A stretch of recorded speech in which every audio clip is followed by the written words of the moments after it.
Hi folks, Gareth here. With not long until Fallout 4, I thought I'd take a look at Fallout Shelter, the new mobile game that's supposed to quench our Fallout thirst until such times as Fallout 4 is upon us. And it was good fun. For 5 minutes. So, Fallout Shelter is essentially one of those sim tower type games where you get to look around the Fallout shelter and meddle with the economics and the factors that make up life in a Fallout shelter. You have little dwellers who are your Sims, if you like, that you get to throw around from room to room and try and keep them happy, safe from the dangers of the Wasteland, feed them and get them together to increase population as God intended. Immediately you'll notice that the graphics are nice. There's an attractive 3D depth effect to the rooms. The colour and vibrancy is a little more in keeping with the original games, if a little more upbeat and cartoony. The play area itself is generous. It may seem a little limited whenever you first start out. However, as soon as you start filling it up, you notice just how little space you actually need to make a successful Fallout shelter. As you would expect, each room has its own particular use. A dweller with a more appropriate skill will work better in one room than in another. However, dwellers can learn new skills and become more productive as time progresses. Rooms are unlocked as your population grows, and from the outset there's a daunting amount of rooms available and skills to be learned. As per usual, free games bring along microtransactions. You can purchase lunchboxes to progress the game faster, get new kit. Lunchboxes have random contents and they might not suit your need, having just laid down a small amount of money to pick one up. They can also be awarded to you once completing selected tasks that the game challenges you with along the way. Purchasing the lunchboxes can be an expensive task. Bragging that there's 20, 33 and 50% off each isn't exactly a good advertisement, since the contents are pretty much randomly generated. These challenges do seem to be somewhat random. Some are a bit ludicrous, some are very simple. On a daily basis, you're given a report to let you know how well you're doing, and a few caps, the in-game currency, depending on your performance. Shoehorned in is the ability to share photographs on social networks to brag about funny things that you've discovered and your accomplishments in the game. The sense of humour is really something that the game has going for it. There is a constant stream of witty wisecracks from the dwellers, and an unending amount of funny situations you can get the dwellers in. Take for example here, this poor fella is on a mission to impregnate 5 women, and whilst he thinks he's having the time of his life, I am then going to dress him up as a greaser and force him to work in a cafeteria with all 5 of them until they give birth, just to see if it has an effect on his happiness. Unfortunately, it didn't.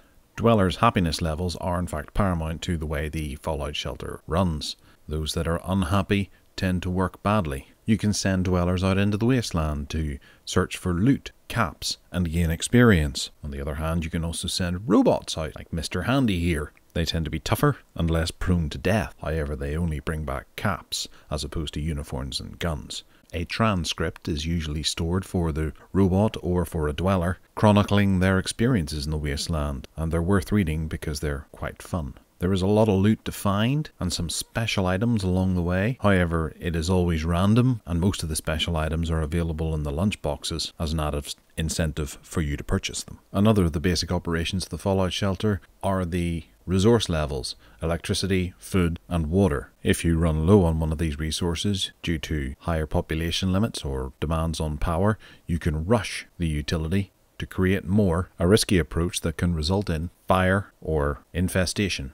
In order to keep up with demand, you can upgrade your rooms to provide more storage or a faster production rate. Most rooms have this ability, but it can be costly. A fully upgraded room with specialized personnel inside is the key to success in Fallout Shelter. To help with micromanaging the floors, you can get a Mr. Handy that automatically collect resources, attack invading or infesting enemies, or put out fires where necessary.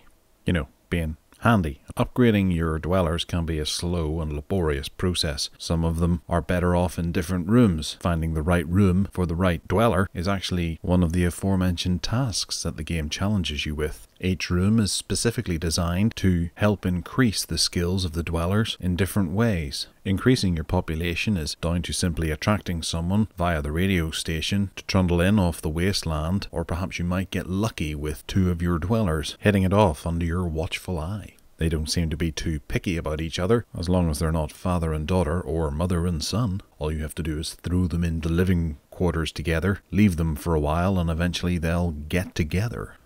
Soon enough, you'll have a thoroughly pregnant-looking chick walking around the place ready to go to work. Thankfully, pregnancy only really affects them in combat. You can dress them up in various different outfits found around the Wasteland, and that generally helps with certain stats, but other than that, it's business as normal every time you open the game.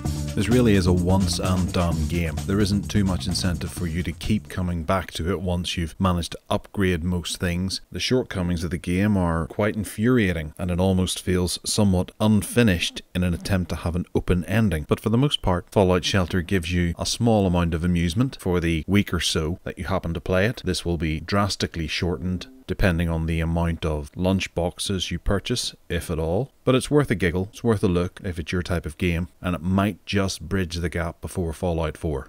Thanks for watching.